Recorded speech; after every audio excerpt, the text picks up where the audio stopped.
আচ্ছা, আজ হচ্ছে 4 আগস্ট 2024।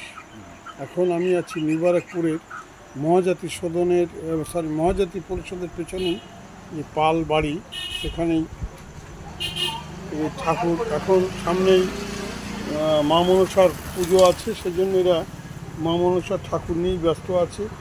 এবং এই মা মনসা পুজো হয়ে গেলেই এরা চলে আসবে আমাদের সার্বজনীন যে দুর্গোৎসব বা পারিবারিক দুর্গোৎসব, সেইগুলোর কাজে ব্যস্ত থাকবে।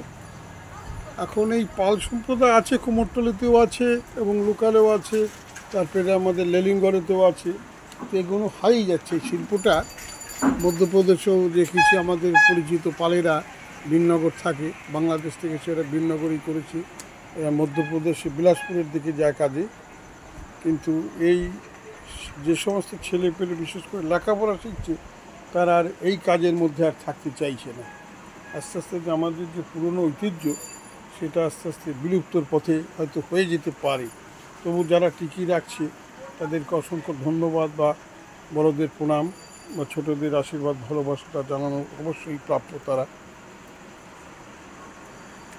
আচ্ছা, আমাদের ছোটো ভাই আশীষবাবু এসছেন, সাথে আমারও একটু ছবি না তুললেই নয়। সামনেই দুর্গা পুজো, আর বেশি দিন তো বাকিও নেই।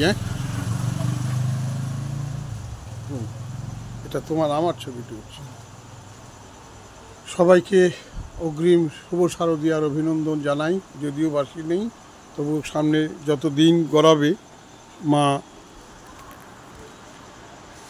দুর্গা তত তাড়াতাড়ি এগিয়ে আসবে, এই আশা আনন্দ নিয়ে আমরা বেঁচে আছি বা থাকবো। সবাই ভালো থাকুন। আশীষবাবু এসছেন আমার সাথে। ঠিক আছে, সবাইকে ধন্যবাদ।